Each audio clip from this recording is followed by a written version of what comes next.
नमस्कार, स्वागत है आपका एबीपी गंगा में। मैं हूं अवधेश। बुलेटिन की शुरुआत करते हैं इस वक्त की बड़ी खबर के साथ। बड़ी खबर प्रतापगढ़ से आ रही है, जहां पर कांग्रेस भाजपा कार्यकर्ताओं के बीच मारपीट के मामले में प्रमोद तिवारी, आराधना मिश्रा समेत 27 लोगों पर नामजद एफआईआर दर्ज हो गई है। 50 अज्ञात के खिलाफ भी मुकदमा दर्ज किया गया है और सांगीपुर थाने में यह मुकदमा दर्ज किया गया। आपको बता दें कि इस मारपीट में सांसद बीजेपी के संगम लाल गुप्ता, उनके कपड़े तक फाड़ दिए गए थे, गाड़ियों में तोड़फोड़ हुई थी। हालांकि प्रमोद तिवारी भी एबीपी गंगा के साथ जुड़े। उनका कहना था कि उनके पक्ष की भी गाड़ियां टूटी हैं और उन्होंने कोशिश की थी कि बवाल ना बढ़े, लेकिन इस पूरे मामले में बीजेपी की तरफ से शिकायत दर्ज कराई गई। संगम लाल गुप्ता ने भी कहा था कि इस मामले में हम एफआईआर दर्ज कराएंगे।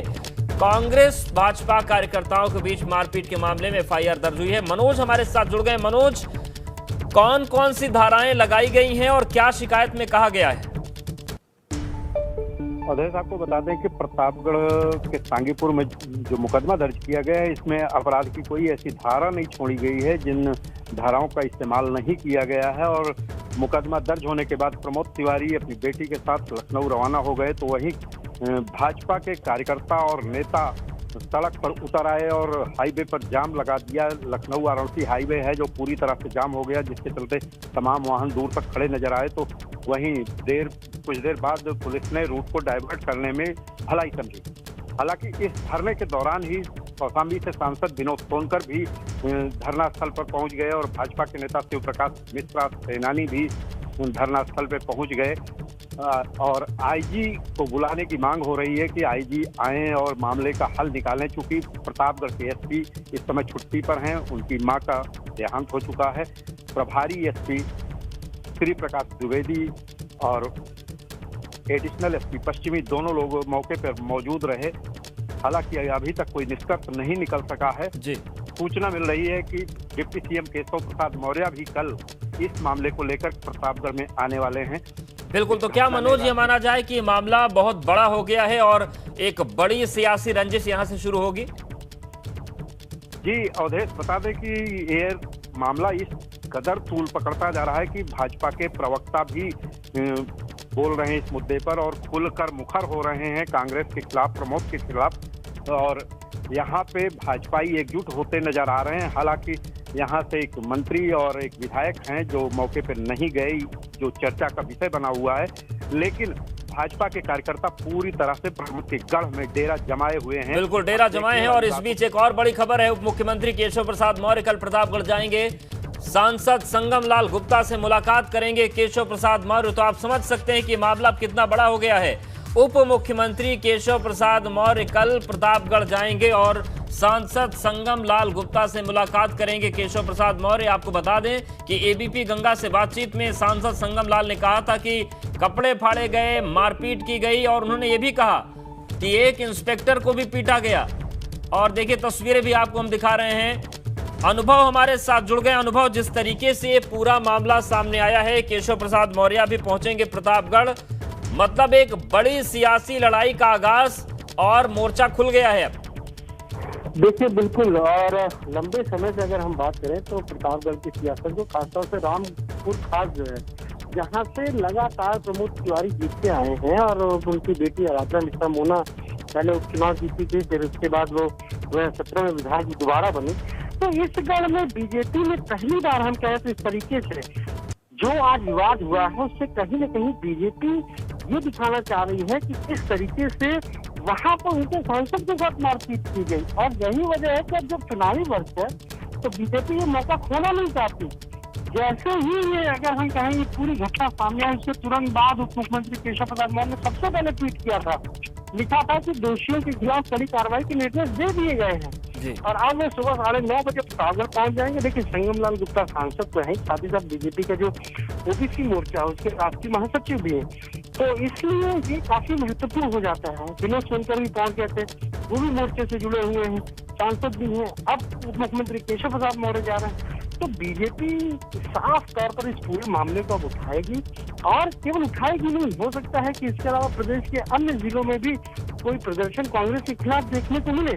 क्योंकि तस्वीरें जो हमने दिखाई उसमें किस तरीके से मारपीट हो रही है, किस तरीके से सांसद के साथ अंदर धक्का मुक्की हुई, उनके समर्थकों को बाहर मारा है। तो बीजेपी अब ये मौका नहीं छोड़ना चाहेगा और चुनावी वर्ष में कोई भी सियासी दल ऐसा मौका नहीं छोड़ना चाहेगा। बिल्कुल, शुक्रिया आपका अनुभव, जानकारी और अपडेट्स को देने के लिए। और मनोज, आपका भी शुक्रिया। प्रतापगढ़ के सांगीपुर ब्लॉक के बवाल के बाद सांसद संगम लाल गुप्ता के समर्थकों ने हाईवे जाम कर दिया। इन्होंने लखनऊ वाराणसी हाईवे पर कांग्रेस नेता प्रमोद तिवारी के खिलाफ नारेबाजी की। हाईवे जाम को देखते हुए भारी पुलिस बल तैनात किया गया है। वहीं लालगंज कोतवाली के ड्रामा सेंटर के सामने भी जाम लगाया गया, जिससे यातायात बाधित रहा।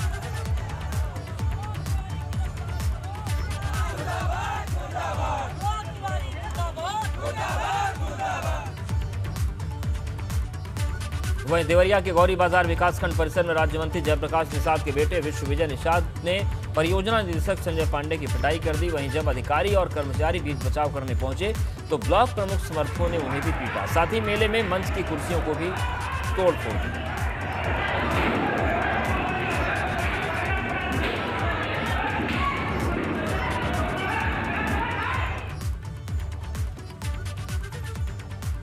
बस्ती में किसान कल्याण मेले में भाजपा नेताओं और किसानों के बीच मारपीट की तस्वीरें सामने आई हैं। यहां पर दोनों तरफ से लोगों ने एक दूसरे पर लात घूंसों की बारिश कर दी। भाजपा नेता विद्यामणि सिंह तो किसानों को मंच पर ही पीटने दौड़ पड़े।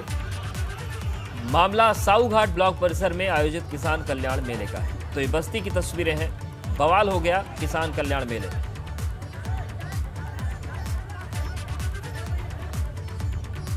इधर आगरा में गरीब कल्याण मेले में अव्यवस्था को देखकर फतेहपुर सीकरी लोकसभा क्षेत्र के सांसद राजकुमार चाहर का पारा चढ़ गया।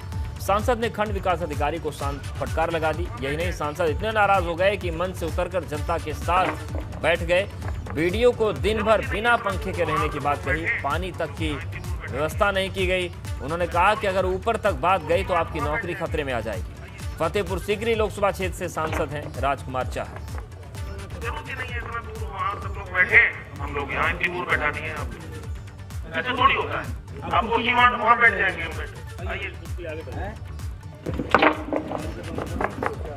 जरूरत नहीं है इतना दूर वहाँ सब लोग बैठे, हम लोग यहाँ इतनी दूर बैठा दिए हैं, ऐसे थोड़ी होता है। आप उसी वहाँ बैठ जाएंगे।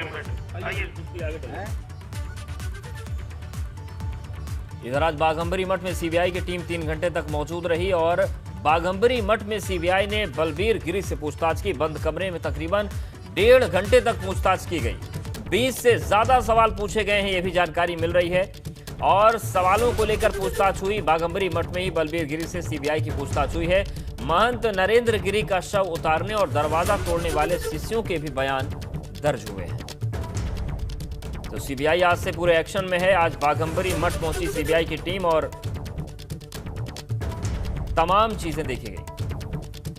अखाड़ा परिषद के दिवंगत अध्यक्ष महंत नरेंद्र गिरी की खुदकुशी के मामले की जांच सीबीआई ने आज से औपचारिक तौर पर शुरू कर दी है। सीबीआई की टीम आज पहले दिन उस बाघंबरी मठ पहुंची जहां पर महंत नरेंद्र गिरी ने फंदा बनाकर खुदकुशी की थी। सीबीआई की टीम शाम करीब 3:45 बजे बाघंबरी मठ पहुंची थी और आपको तस्वीरों के जरिए दिखाना चाहेंगे कि इसी गेट से सीबीआई के जो अधिकारी थे, जो टीम थी, वो 3 गाड़ियां अंदर आई थी, यहाँ पर पार्क की गई थी। और सीबीआई की टीम ने आज पहले दिन महंत नरेंद्र गिरी के उत्तराधिकारी बताए जा रहे बलबीर गिरी से लंबी पूछताछ की। तकरीबन 1.5 घंटे तक उनसे बंद कमरे में पूछताछ की गई और हमारे जो सूत्र हैं वो जानकारी दे रहे हैं कि 19 से 20 सवालों की एक लिस्ट सीबीआई तैयार करके लाई थी। उसी लिस्ट में जो सवाल दर्ज थे उन्हीं के जवाब बलबीर गिरी से पूछे गए। और आपको बता दें कि इसके साथ साथ जो महंत नरेंद्र गिरी के 3 करीबी शिष्य थे उनसे भी आज पूछताछ की गई, लेकिन उनसे आज सिर्फ प्रारंभिक पूछताछ की गई। इसके साथ साथ जो सीबीआई की टीम है उसने आज मठ के पूरे हिस्से को घूम कर देखा, उसका जायजा लिया। हालांकि जो हैंगिंग रूम है उसके अंदर आज सीबीआई की टीम दाखिल नहीं हुई, उसका नाट्य रूपांतरण नहीं किया गया, न अंदर की जो घटना थी उसको सीबीआई ने देखा। हालांकि 1.5 घंटे की पूछताछ के बाद बलबीर गिरी जब बाहर निकले तो वो काफ़ी तनाव में दिख रहे थे और वो सामने की उसी रास्ते से होते हुए अपने इस कमरे में दाखिल हुए। इस बीच मीडिया के लोग लगातार उनको आवाज़ देते रहे, लेकिन उन्होंने मीडिया की तरफ पलट कर देखा तक नहीं। अब उम्मीद जताई जताई जा रही है कि सीबीआई की टीम कल एक बार फिर से इस मठ में पहुंचेगी। यहाँ पर सुबह से ही जो है वो छानबीन कर सकती है, अपनी पड़ताल कर सकती है। सीबीआई की एक टीम कल हनुमान मंदिर भी जा सकती है, इसके साथ साथ पोस्टमार्टम हाउस जा सकती है। जेल जाकर जो 3 लोग गिरफ्तार किए गए हैं, आनंद गिरी, आद्या तिवारी और संदीप तिवारी, उनके भी बयान ले सकती है। तो सीबीआई टीम कल उम्मीद जताई जा रही है कि वो कल उस हैंगिंग रूम को खोलेगी जिसमें महंत नरेंद्र गिरी का शव पाया गया था, जिस कमरे में उन्होंने सुसाइड किया था, वहां पर नाट्य रूपांतरण किया जा सकता है। और आपको बता दें कि चाहे बलबीर गिरी से पूछताछ हुई हो या सीबीआई की टीम जब मठ में जो है मुआयना कर रही थी, तो उस टीम के साथ एक वीडियोग्राफर और एक फोटोग्राफर भी था और पल पल की तस्वीरें वो कैमरे में कैद की जा रही थी। तो इस मामले में जांच के हिसाब से अगर देखें तो कल का दिन जो है वो बेहद अहम साबित हो सकता है। कैमरामैन रोहित श्रीवास्तव के साथ मोहम्मद मोइन, एबीपी गंगा, प्रयागराज। इधर मऊ सदर विधानसभा सीट से बाहुबली विधायक और बांदा जेल में बंद माफिया मुख्तार अंसारी पर प्रशासन का शिकंजा लगातार कस रहा है। मुख्तार के करीबी और ठेकेदार उमेश सिंह के शॉपिंग मार्ट पर प्रशासन का बुलडोजर चला। कार्रवाई सिटी मजिस्ट्रेट के आदेश पर हुई, इससे मौके पर खलबली मची रही। करीब 10 करोड़ रुपए की लागत से बना ये मार्ट पिछले कई वर्षों से संचालित हो रहा था। हालांकि प्रशासन अब भी बिल्डिंगों को नहीं तोड़ पाया है। ड्रिल पोकलैंड मंगाकर तोड़ने में रात हो गई, अभी तक ध्वस्तीकरण की कार्रवाई चल रही है। बांदा के डीएम और एसपी ने जेल का निरीक्षण किया। इस दौरान दोनों अधिकारियों ने सभी बैरक और जेल की सुरक्षा व्यवस्था का जायजा लिया। आपको बता दें, इसी जेल में माफिया और मऊ से बाहुबली विधायक मुख्तार अंसारी बंद है।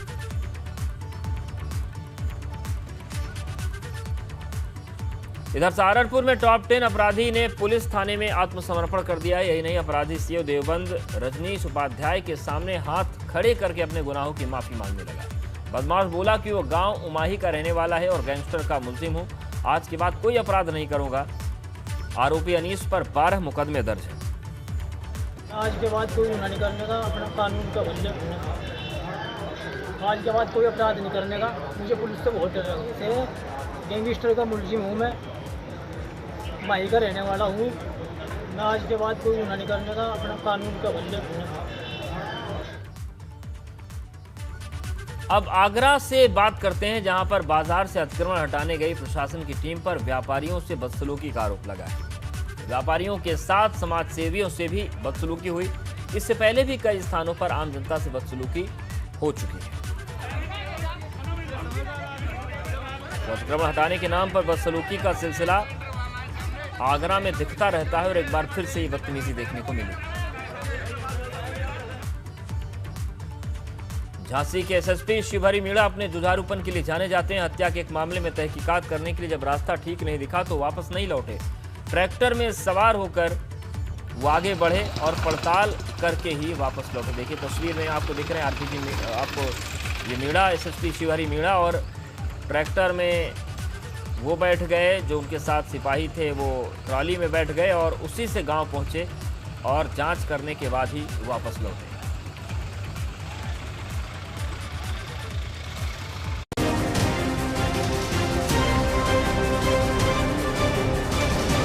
विजय तिलक।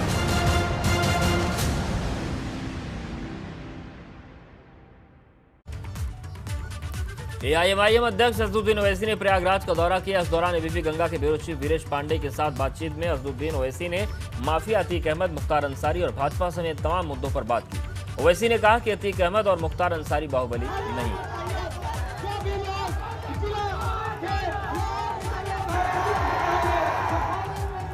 एआईएमआईएम चीफ असदुद्दीन ओवैसी आज प्रयागराज पहुंचे थे। हालांकि उनका पहुंचना ही विवादों में रहा, क्योंकि इलाहाबाद उन्होंने लिखा, जैसा अयोध्या के दौरे पर उन्होंने फैजाबाद लिखा, तो ऐसे प्रयागराज दौरे को उन्होंने इलाहाबाद लिख दिया।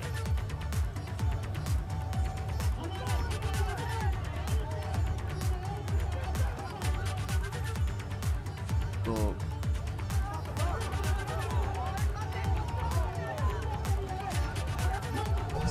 हमारे साथ ओवैसी साहब हैं जो बताएंगे प्रयागराज दौरे का क्या महत्व है। ओवैसी साहब, नहीं, आज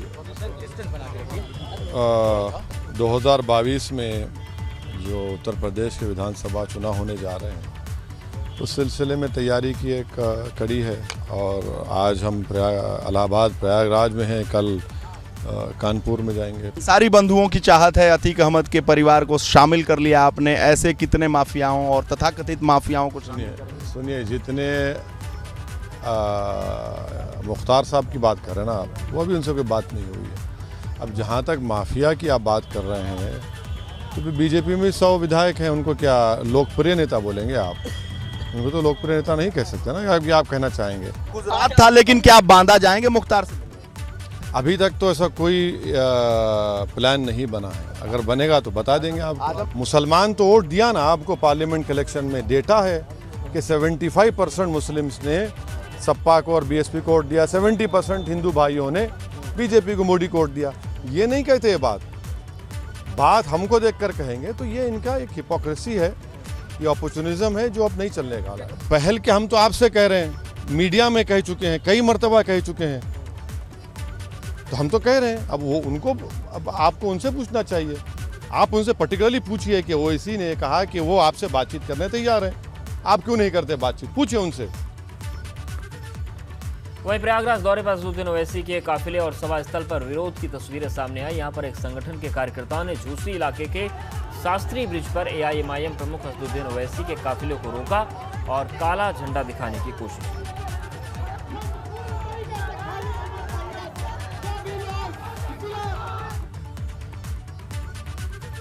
यूपी में भाजपा ने पंडित दीनदयाल उपाध्याय की जयंती को इस बार ऐतिहासिक रूप से मनाने का फैसला किया। इसके लिए यूपी के 1,63,000 बूथों पर इस बार पन्ना प्रमुख और बूथ प्रमुख कार्यकर्ताओं के साथ पंडित दीनदयाल उपाध्याय को श्रद्धांजलि दी जाएगी। यह कार्यक्रम 3 दिनों का है। इस दौरान यूपी भाजपा प्रदेश अध्यक्ष स्वतंत्र देव सिंह ने क्या कहा, सुनिए। पंडित दीनदयाल उपाध्याय जी की जयंती है। जयंती अवसर पर राज्य के अंदर सभी बूथों पर 1,63,000 बूथों पर पन्ना प्रमुख और बूथ समिति समस्त कार्यकर्ता कल पूर्व संध्या पर 24 को, आज और कल की मन की बात 3 दिन में सभी बूथों पर कार्यकर्ता पंडित दीनदयाल उपाध्याय की पुष्पांजलि अर्पित करेगा। उनको आवास देने का काम है। ये सभी योजनाओं को लेकर केंद्र राज्य सरकार की, आदरणीय मोदी सरकार की, केंद्र राज्य की योगी सरकार की योजनाओं को लेकर घर घर जाएगा। का अमेरिका दौरा संपन्न हो गया है। भारत के लिए रवाना हो गए हैं प्रधानमंत्री नरेंद्र मोदी। अमेरिका से वापस लौटे पीएम मोदी। अमेरिका से स्वदेश के लिए वापसी प्रधानमंत्री की हो गई है। तो जो 3 दिवसीय दौरा है वो समाप्त हो गया है और भारत के लिए प्रधानमंत्री नरेंद्र मोदी रवाना हो गए।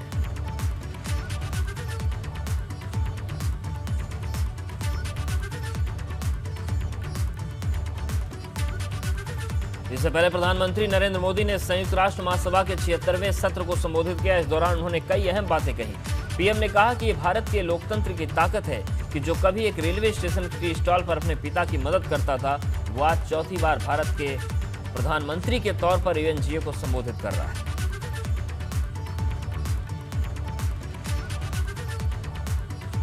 ये भारत के लोकतंत्र की ताकत है कि एक छोटा बच्चा जो कभी एक रेलवे स्टेशन के टी स्टॉल पर अपने पिता की मदद करता था, वो आज चौथी बार भारत के प्रधानमंत्री के तौर पर UNGA को संबोधित कर रहा है। पीएम मोदी ने बिना पाकिस्तान का नाम लिए कहा कि जो आतंकवाद का राजनीतिक टूल के रूप में इस्तेमाल कर रहे हैं, उन्हें यह समझना होगा कि आतंकवाद उनके लिए उतना ही बड़ा खतरा है। रिग्रेसिव थिंकिंग के साथ जो देश आतंकवाद का पॉलिटिकल टूल के रूप में इस्तेमाल कर रहे हैं, उन्हें ये समझना होगा कि आतंकवाद उनके लिए भी उतना ही बड़ा खतरा है। ये सुनिश्चित किया जाना बहुत जरूरी है। प्रधानमंत्री नरेंद्र मोदी ने नाम लिए बगैर चीन पर हमला बोला। पीएम ने कहा कि समंदर हमारी साझी विरासत, इसलिए हमें यह ध्यान रखना होगा कि समुद्री संसाधनों का उपयोग करें, दुरुपयोग नहीं। हमारे समंदर अंतर्राष्ट्रीय व्यापार की लाइफलाइन है, इसलिए हमें विस्तारवाद की दौड़ से बचा कर रखना होगा। हमारे समंदर भी हमारी साझी विरासत है, इसलिए हमें ये ध्यान रखना होगा कि ओशन रिसोर्सेज को हम यूज करें, एब्यूज नहीं। हमारे समंदर अंतर्राष्ट्रीय व्यापार की लाइफलाइन भी है। इन्हें हमें एक्सपांशन और एक्सक्लूजन की दौड़ से बचाकर रखना होगा। रूल बेस्ड वर्ल्ड ऑर्डर को सशक्त करने के लिए अंतर्राष्ट्रीय समुदाय को एक सुर में आवाज उठानी ही होगी। प्रधानमंत्री नरेंद्र मोदी ने कहा कि अफगानिस्तान का इस्तेमाल आतंकवाद फैलाने और आतंकवादी गतिविधियों के लिए न हो और यहां के लोगों की मदद की जरूरत है। हमें अपना दायित्व निभाना होगा। ये सुनिश्चित किया जाना बहुत जरूरी है कि अफगानिस्तान की धरती का इस्तेमाल आतंकवाद फैलाने और आतंकी हमलों के लिए न हो। हमें इस बात के